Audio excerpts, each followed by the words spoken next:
तो बच्चों इस वीडियो में हम लोग इलेक्ट्रिक फील्ड स्टार्ट कर रहे हैं। तो electric field and its strength. तो इलेक्ट्रिक फील्ड क्या है? तो एक बात हम लोग जानते थे कि जैसे अगर हम दो चार्जेस हैं Q1 और Q2 और उनको r डिस्टेंस पे रखा जाए तो ये दोनों चार्जेस एक दूसरे को अट्रैक्ट या रिपेल करते हैं, फोर्स अप्लाई करते हैं ना। तो ये जो फोर्स लगता है ये विदाउट कांटेक्ट है ना बेटा। दो तरह के फोर्स होते हैं इस तरह से, अगर हम देखा जाए कांटेक्ट पे लगता है या बिना कांटेक्ट पे। तो एक को तो हम कांटेक्ट फोर्स कहते हैं, जैसे नॉर्मल रिएक्शन हो गया, फ्रिक्शन हो गया। और दूसरा जो होता है वो फील्ड फोर्स होता है बेटा, फील्ड फोर्स है ना। तो अगर इस हिसाब से हम फोर्स को देखेंगे तो एक हो गए कांटेक्ट फोर्स, ये फोर्स तभी लगते हैं जब कांटेक्ट होता है, बिना कांटेक्ट के नहीं लगते। और दूसरा हो गया फील्ड फोर्स। फील्ड फोर्स जो है वो विदाउट कांटेक्ट लग सकते हैं। जैसे अगर अर्थ की सरफेस से बॉडी को हवा में काफ़ी दूर रखो तो भी अर्थ उसे अपने सेंटर की तरफ अट्रैक्ट कर लेता है, जिसे आप वेट कहते हो बॉडी का, है ना। सिमिलरली दो चार्जेस दूर से ही एक दूसरे को अट्रैक्ट या रिपेल कर सकते हैं, फोर्स अप्लाई कर सकते हैं। तो ऐसा क्यों हो रहा है, ठीक है ना। तो यहीं से बेटा फील्ड का जो शब्द है वो अराइज होता है। फील्ड के बारे में यहीं से डिस्कशन शुरू होता है कि एक चार्ज पार्टिकल ने दूसरे चार्ज पार्टिकल पे या एक मास ने दूसरे मास पे, अगर मैं ग्रेविटेशन में बात करूं, विदाउट एनी कांटेक्ट पुलिंग या पुशिंग फोर्स अप्लाई किया, तो हाउ इज़ इट पॉसिबल। तो यहीं पर कहीं ना कहीं हमारे दिमाग में ये बात आती है कि ये Q2 कुछ ऐसा कर रहा होगा अपने सराउंडिंग में जिससे Q1 पे फोर्स लग रहा है। सिमिलरली Q1 भी अपने सराउंडिंग में कुछ ऐसी एक्टिविटी कर रहा होगा जिससे Q2 पे फोर्स लग रहा है। तो यहाँ पर बच्चों जब इस तरह से फोर्स बनता है तो हम यहाँ पर एक टर्म डिफाइन करते हैं, फोर्स फील्ड। तो हम ये कहते हैं कि ये जो Q1 है ये अपने चारों तरफ का जो रीजन है, अपने चारों तरफ का जो ये स्पेस है, इसको इस तरह से प्रभावित कर रहा है, इन्फ्लुएंस कर रहा है कि वो रीजन इस Q2 पे फोर्स लगा रहा है। तो वो इलेक्ट्रिकली इन्फ्लुएंस्ड रीजन जो दूसरे चार्ज पे फोर्स लगा रहा है उसे हम इलेक्ट्रिक फील्ड कहते हैं।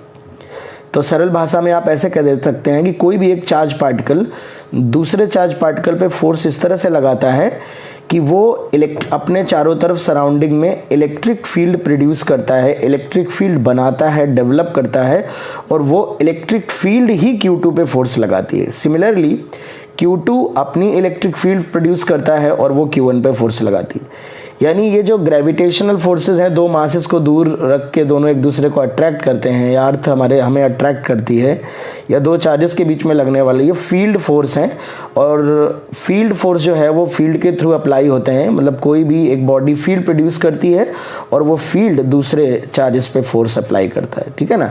तो अगर मैं एक सिंपल डायग्राम के थ्रू बात बताऊँ तो एनी चार्ज्ड बॉडी, कोई भी चार्ज्ड बॉडी अगर है ना, कोई भी चार्ज बॉडी अगर है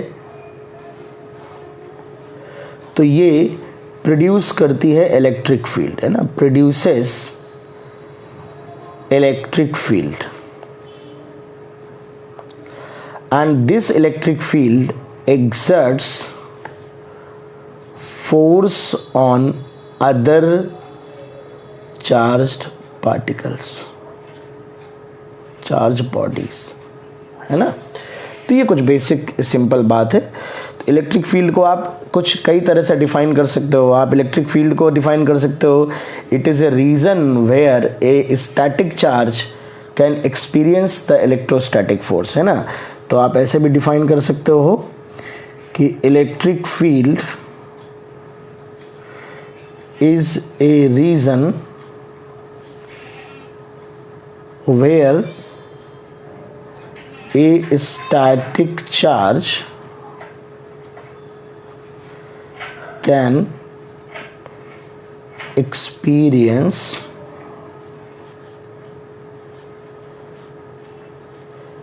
the electrostatic force, can experience the electrostatic force, electrostatic force experience कर सकते हैं, ठीक है ना। तो मूविंग चार्ज होगा तो मैग्नेटिक फील्ड भी फोर्स अप्लाई कर सकती है, इसलिए मैंने स्टैटिक चार्ज की बात करी है। ठीक है, इलेक्ट्रोस्टैटिक फोर्स एक्सपीरियंस करता है। तो ये तो हो गई कि इलेक्ट्रिक फील्ड क्या है, हमने समझ लिया कि कोई भी चार्ज पार्टिकल अपने से, कोई भी चार्ज बॉडी अपने सराउंडिंग को इस तरह से इलेक्ट्रिकली इन्फ्लुएंस कर देता है कि वो सराउंडिंग जो उस रीजन में सराउंडिंग में चार्जेस रखे होते हैं उन पर फोर्स अप्लाई करना शुरू कर देता है, और उसी इलेक्ट्रिकली इन्फ्लुएंस्ड सराउंडिंग को हम इलेक्ट्रिक फील्ड कहते हैं, जो चार्ज के चारों तरफ। तो हर एक चार्ज, स्टैटिक चार्ज अपने चारों तरफ इलेक्ट्रिक फील्ड प्रोड्यूस करता है ना। अगर चार्ज मूविंग होता है तो इलेक्ट्रिक फील्ड और मैग्नेटिक फील्ड दोनों प्रोड्यूस करता है। और एक बात और मैं बता दूं कि चार्ज अगर एक्सेलरेटिंग होता है तो इलेक्ट्रिक फील्ड प्रोड्यूस करता है, मैग्नेटिक फील्ड प्रोड्यूस करता है, साथ ही साथ लाइट रेडिएट करता है, एनर्जी रेडिएट करता है। ओके, तो अब इलेक्ट्रिक फील्ड की स्ट्रेंथ कैसे हम डिफाइन करते हैं, how we define the strength और इंटेंसिटी ऑफ इलेक्ट्रिक फील्ड। ठीक है, स्ट्रेंथ एंड इंटेंसिटी,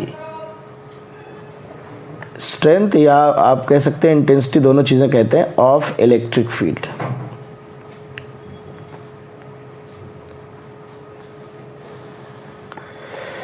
तो स्ट्रेंथ किस तरह से डिफाइन करते हैं बच्चों? मान लेते हैं कि एक हमारे पास कोई भी चार्ज्ड बॉडी है, suppose this is a charged body, any charged body है ना, इसे हम सोर्स बॉडी कह रहे हैं। इसकी सोर्स मतलब ये हमारा इलेक्ट्रिक फील्ड प्रोड्यूस करता है, तो ये सोर्स चार्ज्ड बॉडी है,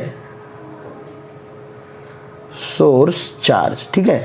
और इस बॉडी से कुछ डिस्टेंस पे एक पॉइंट P है, यहां पर हम इलेक्ट्रिक फील्ड की स्ट्रेंथ या इंटेंसिटी कैलकुलेट करने वाले हैं बच्चों। अब आपको पता है कि इलेक्ट्रिक फील्ड ही फोर्स अप्लाई करती, तो कहीं ना कहीं ये इस बॉडी की वजह से, यहाँ पर जो इलेक्ट्रिक फील्ड है वो इस बॉडी की वजह से कितनी इलेक्ट्रिक फील्ड है, बस मैं उसमें इंटरेस्टेड हूँ। तो वो इलेक्ट्रिक फील्ड, ये जो भी आपकी डिस्टेंस होगी यहाँ से, अगर मैं बात करूँ, जो भी डिस्टेंस होगी इस बात पे डिपेंड करेगी, और इस बॉडी पे जो चार्ज होगा इस पे डिपेंड करेगी, ठीक है। वो वही इलेक्ट्रिक फील्ड अगर मैं यहाँ पे दूसरा चार्ज लाऊंगा तो उस पर फोर्स अप्लाई करेगा, ये बॉडी उसे अट्रैक्ट या रिपेल करेगी ड्यू टू इलेक्ट्रिक फील्ड, है ना, रिपेल कर सकती है, अट्रैक्ट कर सकती है। तो इस बॉडी की वजह से यहाँ पे इलेक्ट्रिक फील्ड डिस्टेंस पे और इसके चार्ज पे डिपेंड करेगा, ठीक है, इसके ज्योमेट्रिकल पैरामीटर्स पे डिपेंड करेगी, ठीक है। अगर मैं किसी दूसरे चार्ज पार्टिकल को ला रहा हूँ, मान लो सपोज Q1 को यहाँ पे ले आऊँ, तो इन दोनों के बीच का फोर्स लगेगा, Q2 को लाऊँ तो भी ज़्यादा फोर्स लगेगा। अब इलेक्ट्रिक फील्ड हमने डिस्कस किया कि इलेक्ट्रिक फील्ड ही फोर्स अप्लाई करती, तो कहीं ना कहीं ये बात सच है कि अगर जितना ज़्यादा फोर्स होगा इलेक्ट्रिक फील्ड उतनी ज़्यादा होगी। But for a given charge, जैसे अगर मैं P पॉइंट पे Q चार्ज रख दूं और यहाँ पर सोर्स बॉडी बदलता चला जाऊँ, है ना, सोर्स चार्ज बदलूँ, तो यहाँ पर चार्ज मान लो हमने Q0 रख दिया, ठीक है, प्लस Q0 रख दिया, पॉजिटिव चार्ज रख दिया। तो अगर मैं यहाँ पर एक बॉडी लाऊंगा और ये Q0 कम फोर्स एक्सपीरियंस कर रहा है और दूसरी बॉडी लाऊंगा Q0 ज़्यादा फोर्स एक्सपीरियंस कर रहा है, तो ये चार्ज तो उतना ही है, यानी कि इस पॉइंट पे इलेक्ट्रिक फील्ड बदल रही है, क्योंकि चार्ज तो हमने बदला नहीं, है ना। चार्ज बदलने से भी फोर्स बदल जाएगा। तो किसी गिवन चार्ज पे, किसी पॉइंट पे जितना ज़्यादा फोर्स लगेगा उतनी ही ज़्यादा इलेक्ट्रिक फील्ड होगी। तो इसलिए हम यहाँ पे इलेक्ट्रिक फील्ड कुछ इस तरह से डिफाइन करते हैं, electric field at any point is defined as limit Q0 tend to 0 F upon Q0। इस तरह से बच्चों इलेक्ट्रिक फील्ड डिफाइन होती है। अब इसके डेफिनेशन को समझ लो, थोड़ा मैथमेटिकल डेफिनेशन है। अगर हम यहाँ पर एक टेस्ट चार्ज लाएं, टेस्ट चार्ज, ये देखने के लिए कि फोर्स कितना लग रहा है। टेस्ट चार्ज क्या होता है? टेस्ट चार्ज बच्चों वेरी स्मॉल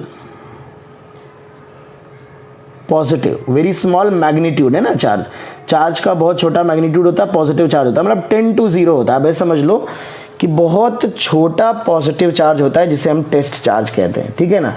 उसको अगर हम यहाँ पे रखें और इस टेस्ट चार्ज पे ये बॉडी जो भी फोर्स अप्लाई कर रही होगी F, तो force per unit test charge, जो टेस्ट चार्ज पे फोर्स लगता है, फोर्स पर यूनिट चार्ज, उसे हम इलेक्ट्रिक फील्ड कहते हैं।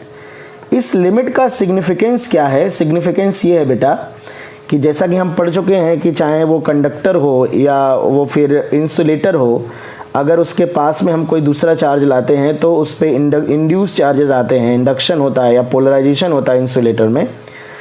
तो अगर ये चार्ज हमारा बहुत छोटा होगा, सपोज यहाँ P पॉइंट पे हम इलेक्ट्रिक फील्ड कैलकुलेट करना चाहते थे, बट हमने P पॉइंट पे अभी कोई चार्ज नहीं रखा, तब इसका चार्ज का डिस्ट्रीब्यूशन ऐसा। अगर हम P पॉइंट पे कोई बड़ा चार्ज ले आएंगे तो इसका चार्ज डिस्ट्रीब्यूशन बदल सकता है। ये चार्ज पॉजिटिव से अगर कंडक्टर हुआ सिमट के इस तरफ आ सकता है, या इंडक्शन की वजह से चार्जेस का रीडिस्ट्रीब्यूशन हो सकता है, जिस तरह के दिख रहे हैं उस तरह के नहीं रहेंगे। तो जब इस चार्ज का डिस्ट्रीब्यूशन बदल जाएगा तो P पॉइंट पे इलेक्ट्रिक फील्ड बदल जाएगी। यानी जिस इलेक्ट्रिक फील्ड को हम कैलकुलेट करने के लिए यहाँ पे चार्ज रख रहे थे, फोर्स निकाल रहे थे, वो उस चार्ज डिस्ट्रीब्यूशन ही बदल गया, वो फील्ड ही बदल जाएगी, तो हमारा कैलकुलेशन करेक्ट नहीं हो पाएगा। इसलिए हम इलेक्ट्रिक फील्ड की एग्जैक्ट वैल्यू को एक्सपेरिमेंटली कैलकुलेट करने के लिए by force test charge put करते हैं। ये चार्ज इतना छोटा होता है कि हम ये मान लेते हैं कि इस चार्ज की वजह से इस बॉडी की चार्ज डिस्ट्रीब्यूशन पे कोई फर्क नहीं पड़ेगा और उसकी वजह से किसी भी पॉइंट पे इलेक्ट्रिक फील्ड पे कोई फर्क नहीं पड़ेगा। ठीक है ना। तो इस तरह से हम इलेक्ट्रिक फील्ड डिफाइन करते हैं। तो यहाँ पे वैसे तो हम इसको सिंपल लिख सकते हैं आगे चल के, E इक्वल टू जनरलाइज कर सकते हैं F अपॉन Q। ठीक है, तो इसको F अपॉन Q, लेकिन ये फॉर्मूला हम तभी लिख सकते हैं जब हम ये मान लें यहाँ से एक रिजल्ट, और इसको थोड़ा सिंप्लीफाई लिख देते हैं। तो अगर कोई E equal to F by Q, ये तो डेफिनेशन वाली लाइन है। ठीक है, this is your defining statement बेटा।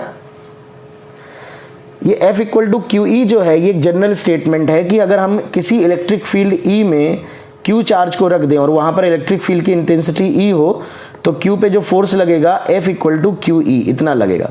लेकिन इसको अप्लाई करते वक्त हम एक एजम्पशन मान के चल रहे हैं कि Q के आने से E में कोई चेंज नहीं हुआ। जैसे मान लो किसी पॉइंट पर हमने Q को रखा और यहाँ पे इलेक्ट्रिक फील्ड E थी Q को रखने से पहले, अब हमने Q को यहाँ पे रखा, उससे उसकी इलेक्ट्रिक फील्ड में अगर बदलाव नहीं हुआ है, पर E का अगर E डैश हो गया तो Q इंटू E डैश हो जाएगी फिर, है ना। तो हम जब Q इंटू E अप्लाई करेंगे तो ये हमेशा सॉल्व करके में एजम्पशन मान के ही चलेंगे ये हमारे सिलेबस में, कि जब हमने चार्ज को रखा तो हमारे रखने पे इलेक्ट्रिक फील्ड में कोई बदलाव नहीं हुआ। अगर ऐसा एजम्पशन मान ले तो फिर ये लिमिट लिखने की ज़रूरत नहीं पड़ती है, लेकिन चूंकि यहाँ पर हम डिफाइन कर रहे हैं इसलिए हमने यहाँ पे लिमिट मेंशन करी है। बट इसमें ये अंडरस्टूड है कि हमारा Q चार्ज के आने से E पे फ़र्क नहीं पड़ा है, तभी ये फॉर्मूला एप्लीकेबल है। कई बार बच्चे कहते हैं सर यहाँ पे अपनी टेस्ट चार्ज लिखा है और यहाँ पे जनरलाइज कर दिया है, तो ऐसा क्यों है, वही चीज़ मैं एक्सप्लेन कर रहा हूँ। तो हम यहाँ पे कह सकते हैं कि एट ए पॉइंट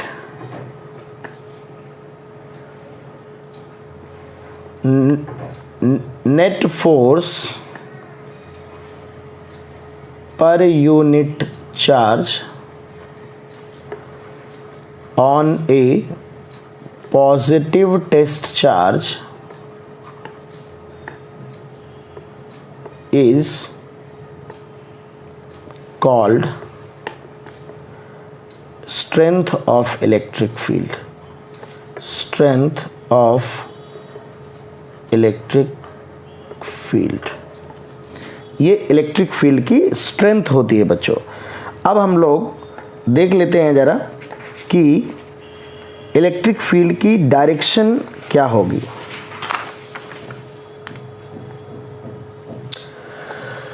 तो डायरेक्शन ऑफ इलेक्ट्रिक फील्ड अगर हम देखें बच्चों, डायरेक्शन ऑफ इलेक्ट्रिक फील्ड,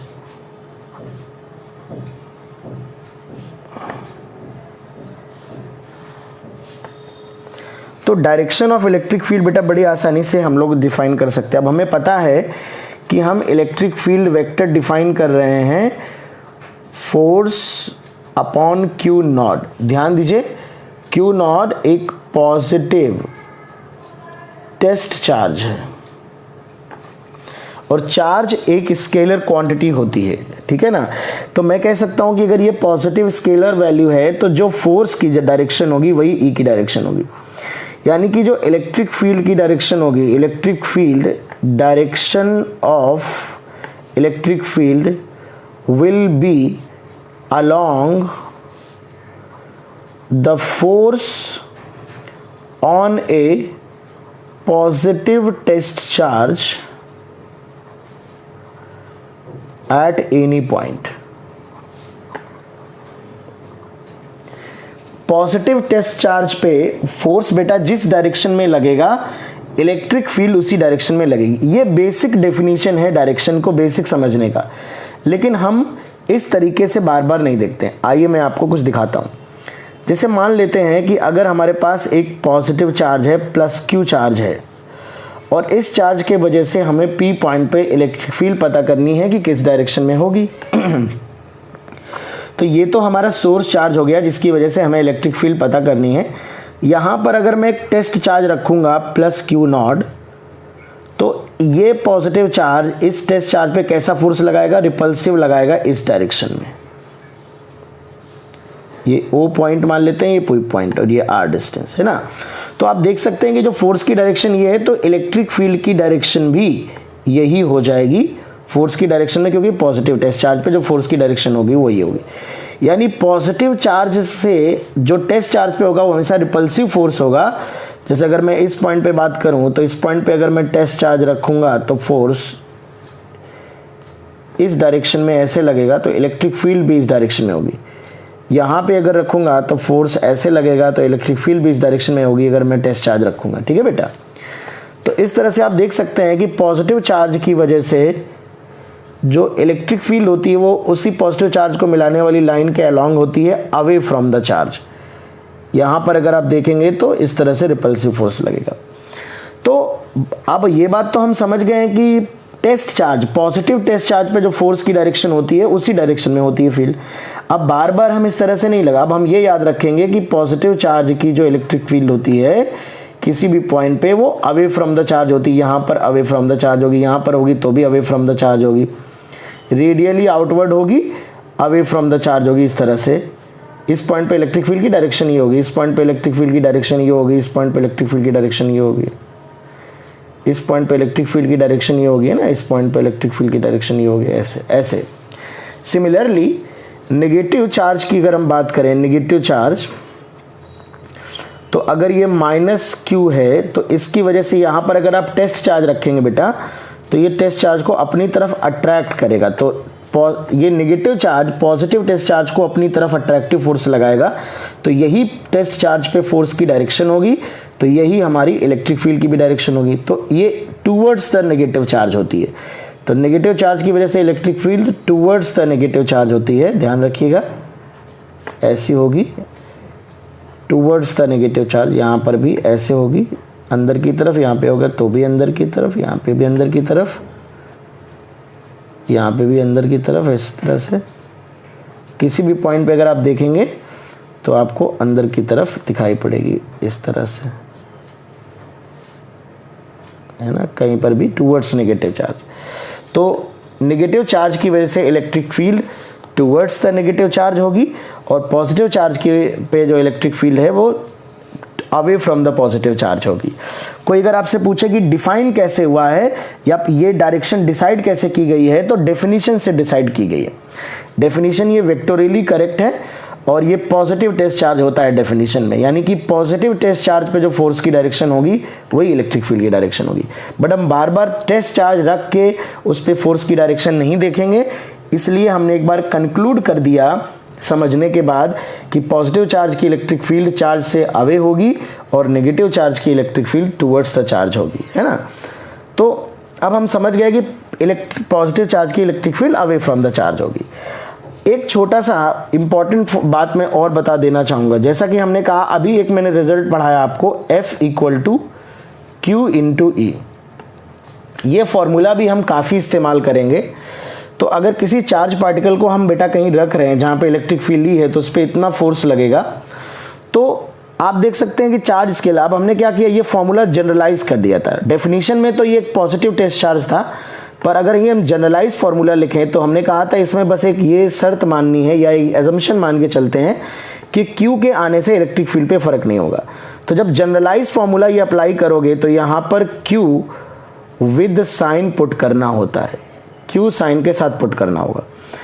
तो अगर हम पॉजिटिव और नेगेटिव चार्ज किसी भी चार्ज पे फोर्स अप्लाई कर सकते हैं, तो अगर पॉजिटिव चार्ज होगा, तो अगर चार्ज पॉजिटिव होगा, इफ चार्ज इज पॉजिटिव, तो फोर्स की डायरेक्शन जो होगी वो इलेक्ट्रिक फील्ड की डायरेक्शन सेम होगी। मतलब फोर्स कह सकते हो will be along the electric field, along the electric field, right?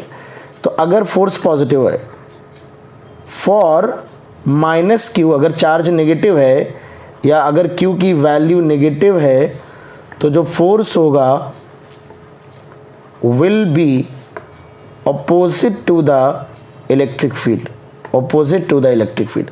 तो ये भी एक बात याद रख सकते हो कि पॉजिटिव चार्ज पे फोर्स इलेक्ट्रिक फील्ड की डायरेक्शन में लगता है और नेगेटिव चार्ज पे फोर्स इलेक्ट्रिक फील्ड के अपोजिट लगता है। मान लो ये इलेक्ट्रिक फील्ड इस डायरेक्शन में है बेटा, तो अगर ये यहाँ पे पॉजिटिव चार्ज है तो फोर्स क्यू ई इस डायरेक्शन में लगेगा, और अगर ये नेगेटिव चार्ज है माइनस क्यू तो फोर्स क्यू ई इस डायरेक्शन में लगेगा। यहाँ पर जब भी वेक्टर फॉर्म में सपोज आई जे के में आप यूज़ कर रहे हो, तो मैंने बताया था कि आप क्यू को साइन के साथ यूज़ करेंगे क्योंकि ये वेक्टर फॉर्म में लिखा है और प्लस और माइनस डायरेक्शन को रिप्रेजेंट करेगा, तो साइन बहुत इंपॉर्टेंट हो जाएगा, ठीक है ना। बट अगर सिर्फ मैग्नीट्यूड ले रहे हो तो आप डायरेक्शन डिसाइड, जैसे यहाँ पर आपने मैग्नीट्यूड लिया है तो आपको पता है कि क्यू ई इधर की तरफ लगेगा, माइनस क्यू ई का मतलब मैग्नीट्यूड क्यू ई होगा पर डायरेक्शन इधर हो जाएगी opposite to the electric field. तो दो बातें हमने कंक्लूड कर ली कि ये फॉर्मूला जब हम यूज़ करेंगे तो क्यू को हमेशा साइन के साथ, ये जनरलाइज फार्मूला है, डेफिनेशन वाले फार्मूले को हमने जनरलाइज कर दिया है एक एजम्पशन के साथ। और ये कुछ डिस्कशन हमने किए हैं इलेक्ट्रिक फील्ड को लेके कि पॉजिटिव चार्ज की इलेक्ट्रिक फील्ड चार्ज से हमेशा बाहर की तरफ अवे फ्रॉम द चार्ज होती है, और नेगेटिव चार्ज की जो इलेक्ट्रिक फील्ड होती है वो टूवर्ड्स द चार्ज होती है। अब नेक्स्ट वीडियो में हम इसके कुछ फॉर्मूले डेरिवेशन और कुछ एग्जांपल्स डिस्कस करेंगे। ओके बच्चों।